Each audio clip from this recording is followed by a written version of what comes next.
অস্ট্রেলিয়ায় চলছে বাংলাদেশ দলের অনুশীলন। 23 বছর আগের অভিজ্ঞতায় পরামর্শ দিলেন হান্নান। ব্যাটসম্যানরা যদি ছেড়ে খেলতে পারে, মানে ছাড়ার জায়গায় যদি তারা কনফিডেন্স থাকে যে আমি ভালো বলটা ছাড়বো, যেটা উইকেটের উপর দিয়ে যাচ্ছে বা সাইড দিয়ে যাচ্ছে, ওই বল ছাড়ার যে বিষয়টা সেটা যদি কনসার্ন থাকে, আমার মনে হয় এটা বড় রান করা সম্ভব। পল্টন এলাকাকে স্পোর্টস হাবে রূপান্তর করতে চায় সরকার। পারফরমেন্সের ভিত্তিতে অর্থ বরাদ্দ পাবে ফেডারেশনগুলো। ছোট হয়ে আসছে এশিয়ান গেমসগামী হকি দল। 3 লক্ষ্যে এগুচ্ছেন নতুন সাধারণ সম্পাদক। আমাদের লিগ কমিটি অলরেডি ফর্ম হয়ে গিয়েছে এবং ইনশাআল্লাহ ওনারা নেক্সট 3-4 দিনের মধ্যে মিটিং করে হোপফুলি সেপ্টেম্বরের ফার্স্ট উইকে আমরা ফার্স্ট ডিভিশন লিগটা স্টার্ট করতে পারি।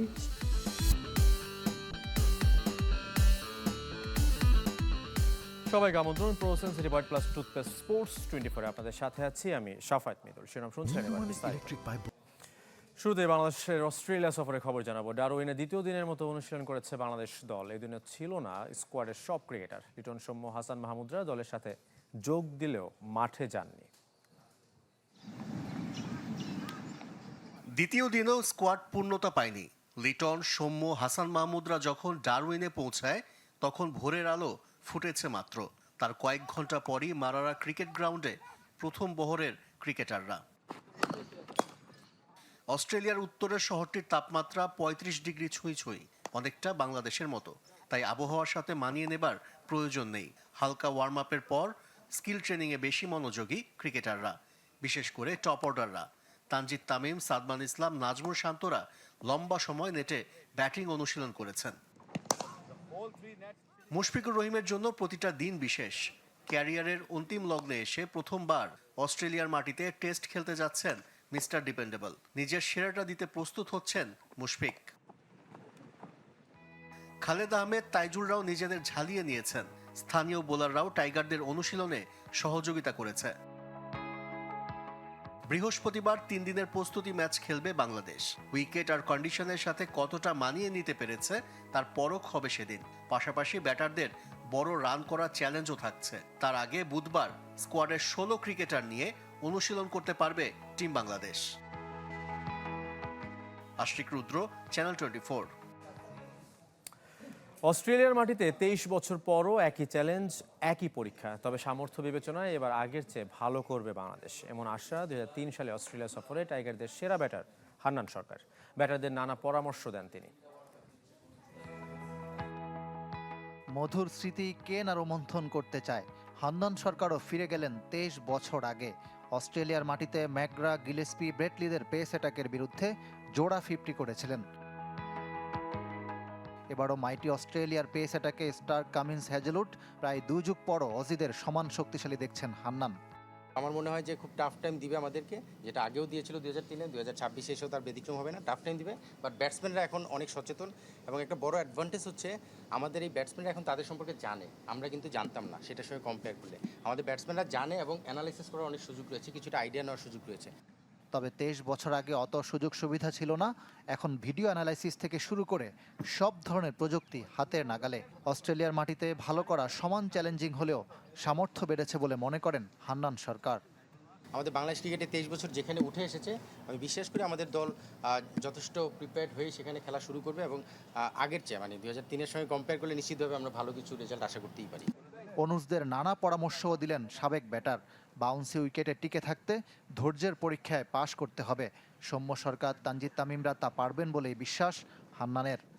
আমার ধারণা ট্রু বাউন্স থাকলে ব্যাটসম্যানরা যদি ছেড়ে খেলতে পারে, মানে ছাড়ার জায়গায় যদি তারা কনফিডেন্স থাকে যে আমি ভালো বলটা ছাড়বো, যেটা উইকেটের উপর দিয়ে যাচ্ছে বা সাইড দিয়ে যাচ্ছে, ওই বল ছাড়ার যে বিষয়টা সেটা যদি কনসার্ন থাকে, আমার মনে হয় এটা বড় রান করা সম্ভব।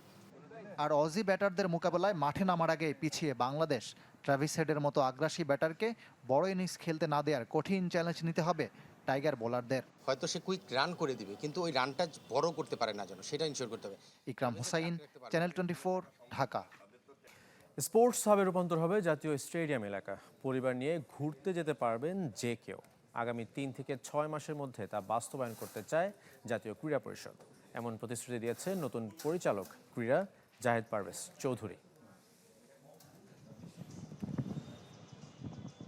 ঐতিহাসিক পল্টন, দেশের ক্রীড়াঙ্গনের প্রাণকেন্দ্র। কিন্তু অবৈধ পার্কিং, যত্রতত্র দোকানপাট, ভবঘুরে আর নেশাখোরদের আনাগোনায় দৃষ্টিকটু যার চিত্র। বোঝার উপায় নেই এখানেই রয়েছে ফুটবল, হকি, হ্যান্ডবল, কাবাডি সহ অসংখ্য ফেডারেশন আর স্টেডিয়াম। আবারও দৃশ্যপট বদলে দেওয়ার প্রতিশ্রুতি জাতীয় ক্রীড়া পরিষদের। খেলাধুলার পাশাপাশি রাজধানীবাসীর বিনোদনের জন্য এলাকাটিকে স্পোর্টস হাবে রূপ দিতে চান নতুন ক্রীড়া পরিচালক। এটা আমরা একটা স্পোর্টস হাব হিসেবে তৈরি করতে চাই এবং এমনভাবে করতে চাই যেন সন্ধ্যার পর পরিবার নিয়ে, বাচ্চাদের নিয়ে এখানে দেখাতে পারে যে এটা একটা স্পোর্টস জোন, এখানে খেলাধুলার পরিবেশ আছে, আপনারা সবাই ক্রীড়ামুখী হন। এর জন্য অলরেডি আমরা একটা প্ল্যান করেছি। ফেডারেশনগুলোকে সমান হারে বা গড় অনুদান না দিয়ে পারফরমেন্সের ভিত্তিতে বরাদ্দ দেওয়ার ঘোষণা দিয়েছিল বিদায়ী অন্তর্বর্তী সরকার, কিন্তু তা আলোর মুখ দেখেনি। রাজনৈতিক নিয়োগ পাওয়া সাবেক ফুটবলার জাহেদ পারভেজ এখন সেই পরিকল্পনা বাস্তবায়ন করতে চান। আমরা ফেডারেশনগুলোকে বিভিন্ন ক্যাটাগরিতে নিয়ে আসতে চাই। তাহলে হবে কি, যেমন ক্যাটাগরি এ বি সি বা করে আমরা আনতে চাই, যাতে করে তাদের নিজেদের মধ্যে একটা ইন্টারনাল কম্পিটিশন থাকবে। দায়িত্ব নেয়ার পর ফেডারেশনগুলোর শুভেচ্ছায় সিক্ত হচ্ছেন নতুন ক্রীড়া পরিচালক। মঙ্গলবার দাবি নিয়ে হাজির হয়েছিল শুটিং ও ব্যাডমিন্টন ফেডারেশন।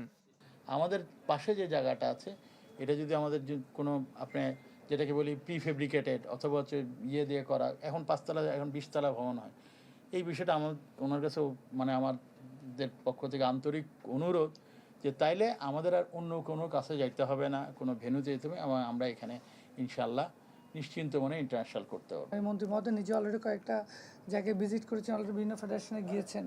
সো আমি নিজেও ভিজিট করব এবং যেটা দ্রুত ব্যবস্থা নেওয়া প্রয়োজন আমরা এটা করব। কারণ 3 মাসের মধ্যে নির্বাচনের শর্তে সম্প্রতি 27 ফেডারেশনের নতুন অ্যাডহক কমিটি দিয়েছে জাতীয় ক্রীড়া পরিষদ, যা পূরণে প্রতিশ্রুতিবদ্ধ সংস্থাটি। জহির সাগর, চ্যানেল 24, ঢাকা। এবার হকির খবর। এশিয়ান গেমসের দল ছোট হলো, 38 থেকে কমিয়ে 24 সদস্যে নামিয়ে এনেছে হকি ফেডারেশন। টিকে আছেন রাসেল মাহমুদ জিমি। জার্মান লিগে খেলে আসা আশরাফুল, আমিরুল সহ পরীক্ষিতরা জায়গা করে নিয়েছেন গেরহার্ড পিটারের দলে। 24 জনকে নিয়ে শুরু হবে দ্বিতীয় পর্বের অনুশীলন। তবে এশিয়ান গেমসের আগে আরও সংক্ষিপ্ত হবে স্কোয়াড। 20 খেলোয়াড় যাবে জার্মানিতে 1 মাসের ক্যাম্পে। হতে পারে 16টি প্রস্তুতি ম্যাচ।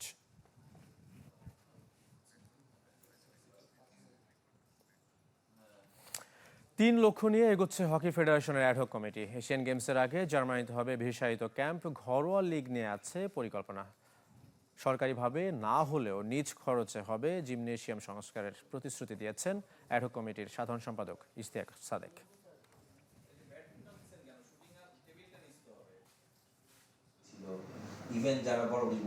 হকিতে দিন বদলের হাওয়া। অ্যাডহক কমিটির নেতৃত্বে ইশতিয়াক সাদেক। বাবা হকি কিংবদন্তি প্রয়াত আব্দুস সাদেকের স্বপ্ন পূরণের দায়িত্ব নিয়েছেন। জাতীয় দল বয়স ভিত্তিক, এমনকি নারী দলে বিদেশি কোচ নিয়োগ দিয়েছেন। 3 লক্ষ্য সাধারণ সম্পাদকের। কমিটির বিশেষ 2-3 জন লোক অলরেডি কিন্তু ইলেকশন নিয়ে কিভাবে দ্রুত ইলেকশন সুন্দর মতো করা যায়, ওটা হচ্ছে নাম্বার 1 প্রায়োরিটি। সামনে আমাদের বড় 2টা মিশন, একটা এশিয়ান গেমস, একটা এশিয়া কাপ। সেটা কত ভালো মতো বাংলাদেশ উতরায় উঠতে পারে সেটার জন্য কিন্তু আমরা ইনশাল্লাহ জার্মানিতে ন্যাশনাল টিমকে নিয়ে প্রিপারেশন ক্যাম্পে যাচ্ছি। এই দুটা, এবং তৃতীয়ত এটা হচ্ছে আমার ঘরোয়া লিগ দ্রুত চালু করা। যাদের জন্য খেলা, সেই হকি খেলোয়াড়রা কতটা সুবিধা পাবেন? আবাসন ব্যবস্থা, ড্রেসিং রুমের বেহাল দশা, মানসিক কিংবা শারীরিক সুস্থতার জন্য জিম, সুইমিংয়ের অপ্রতুলতা ভাবাচ্ছে হকির নতুন অভিভাবককে। এশিয়ান গেমসের আগে প্রস্তুতির ধার বাড়াতেও মনোযোগী নতুন কমিটি। আমাদের ওখানে ইকুইপমেন্টস কিছু পড়ে আছে, প্লেয়ার আমাকে ফার্স্ট দিন নিয়ে গিয়ে দেখিয়েছে জিমের। আমি ওদেরকে বলেছি যে হকি ফেডারেশন করুক বা না করুক, আমি ওদের জন্য আলাদা করে জিমের ব্যবস্থা অবশ্যই করে দিব, সেটা আমি ফেডারেশনে থাকি বা না থাকি।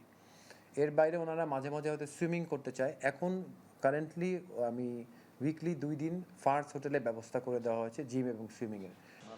প্রতি বছর আন্তর্জাতিক সার্কিটে জাতীয় কিংবা বয়স ভিত্তিক দলের ব্যস্ততা নতুন নয়, কিন্তু খেলোয়াড়দের আয়ের মূল উৎস ঘরোয়া লিগ থেকে যায় অন্ধকারে। 2023 সালের পর আর মাঠে গড়ায়নি প্রিমিয়ার ডিভিশন কিংবা প্রথম বিভাগ লিগ। এ নিয়ে সুখবর দিল ফেডারেশন। সেপ্টেম্বরের ফার্স্ট উইকে আমরা জানি ফার্স্ট ডিভিশন লিগটা স্টার্ট করতে পারি, সেটার আমরা চেষ্টা করতেছি ইনশাল্লাহ। যে আমাদের অ্যাডহক কমিটি হয়তো অল্প কয়েকদিনের জন্যই, বাট আমরা চাই যে নেক্সট 1 বছরের জন্য একটা সুনির্দিষ্ট ক্যালেন্ডার করতে। হকির পাইপলাইন সমৃদ্ধ করতে সরকারিভাবে প্রতি জেলায় 5-a-সাইড টার্ফ বসানোর প্রতিশ্রুতি দিয়েছে ক্রীড়া মন্ত্রণালয়। আর বেসরকারিভাবে বসুন্ধরা স্পোর্টস সিটিতে 2টি পূর্ণাঙ্গ টার্ফ বসতে যাচ্ছে সেপ্টেম্বরেই। রেদওয়ান শুয়েব, চ্যানেল 24, ঢাকা। কাল বাংলাদেশে আসছে মালয়েশিয়া ক্রিকেট দল। টি-20 সিরিজের জন্য দল ঘোষণা করেছে দুদেশের cricket board. Bangladesh high performance টি-20 দলের নেতৃত্বে মেহরাব হাসান, এছাড়া জিসান আলম, জাওয়াদ আবরার, সাব্বির রহমান, আরিফুল ইসলামরাও আছেন দলে। শামীম হোসেন, মৃত্যুঞ্জয় চৌধুরীরা মালয়েশিয়ার বিপক্ষে মাঠে নামার অপেক্ষায়। 8 আগস্ট এইচপির বিপক্ষে প্রথম টি-20 খেলবে, দ্বিতীয় টি-20 10 আগস্ট। 2টি ম্যাচই হবে মিরপুরে। এরপর বাংলাদেশ অনূর্ধ্ব 23 দলের বিপক্ষে 3টি ওয়ানডে খেলবে 12, 14 ও 16 আগস্ট। ম্যাচগুলো হবে বসুন্ধরা স্পোর্টস কমপ্লেক্সে। জিয়ান্নি ইনফান্তিনোকে চ্যালেঞ্জের মুখে ফেলতে নতুন টুর্নামেন্টের কথা ভাবছে 3 মহাদেশ। একজোট হয়ে আয়োজন করতে পারে ওয়ার্ল্ড নেশনস লিগ। ফিফা প্রেসিডেন্টের বিদায় নিশ্চিত না হওয়া পর্যন্ত নানামুখী চাপের পরিকল্পনা তাদের। ফিফা মহাসচিব থেকে প্রধান ফুটবল উন্নয়ন কর্মকর্তাও ইনফান্তিনোর পরিকল্পনার বিরুদ্ধে কথা বলেছেন। বিশ্বকাপ এখন বিষের কাঁটা জিয়ান্নি ইনফান্তিনোর। কি এক পরিকল্পনা করেছিলেন, সেই ফাঁদ থেকে আর বের হয়ে আসতে পারছেন না। বিশ্বকাপের মালিকানা বিক্রির প্রস্তাব বাতিল করায় ভেবেছিলেন সমস্যা কেটে যাবে, কিন্তু এখন ইনফান্তিনোর বিদায়ের এক দফায় রূপ নিতে চলেছে। পরের মেয়াদ দূরে থাক, এবারের বাকি কমাস পুরনো চ্যালেঞ্জিং এই সুইস ফুটবল সংগঠকের জন্য। একজোট বাঁধতে চলেছে ইউরোপ, এশিয়া ও মধ্য ও উত্তর আমেরিকা। যদি পদত্যাগ না করেন ইনফান্তিনো, তাহলে কি হতে পারে তা নিয়েও বেশ কয়েকটি বিকল্প ভেবে রেখেছে সংস্থাগুলো। বয়কট করতে পারে বিশ্বকাপ, অথবা নতুন টুর্নামেন্টের মাধ্যমে ফিফাকে চ্যালেঞ্জের মুখে ফেলতে পারে। আর সে টুর্নামেন্ট হতে পারে উয়েফার বর্তমান নেশনস লিগকে ওয়ার্ল্ড নেশনস লিগে রূপ দেয়া। এ বিষয়ে উয়েফা প্রেসিডেন্ট আলেকজান্ডার সেফেরিন ও ইউরোপিয়ান ফুটবল ক্লাব সংগঠন প্রধান নাসের আল খেলাইফির মধ্যে সালজবুর্গে বৈঠক হওয়ার কথা। চারদিকে গুঞ্জন কেবল ডোনাল্ড ট্রাম্পই বাঁচাতে পারেন ইনফান্তিনোকে। মার্চের ভোটে জিততে তার দরকার 211 সদস্য দেশের অর্ধেক 106 ভোট। ইতোমধ্যে 15টি পক্ষে বিবৃতি দিয়েছে। এর মধ্যে আছে মরক্কো, কাতার, লেবানন, কুয়েত, শ্রীলঙ্কা। আর বিপক্ষে ওয়েলস, ইংল্যান্ড সহ সার্বিয়া, সুইডেন, ফিনল্যান্ড। এমনকি নিজ ঘরেও বিরোধিতার মুখে ফিফা সভাপতি। কর্মীদের অনুপ্রাণিত করতে মহাসচিব ম্যাটিয়াস গ্রাফস্টর্ম যে মেইল করেছেন তা প্রকাশ করে দিয়েছে গার্ডিয়ান। সেখানে এই প্রস্তাবকে দুঃখজনক ও অপ্রত্যাশিত ঘটনাক্রম আখ্যা দেওয়া হয়েছে। আর ফিফার প্রধান ফুটবল উন্নয়ন কর্মকর্তা আর্সেন ওয়েঙ্গার বিবৃতি দিয়ে জানিয়েছেন, বিশ্বকাপের মালিকানা বিক্রির প্রস্তাব সম্পর্কে তার সঙ্গে কোনো আলোচনা করেননি ফিফা সভাপতি। সংবাদ মাধ্যমে প্রথম জানতে পারেন তিনি। রেজওয়ানুজ্জামান, চ্যানেল 24।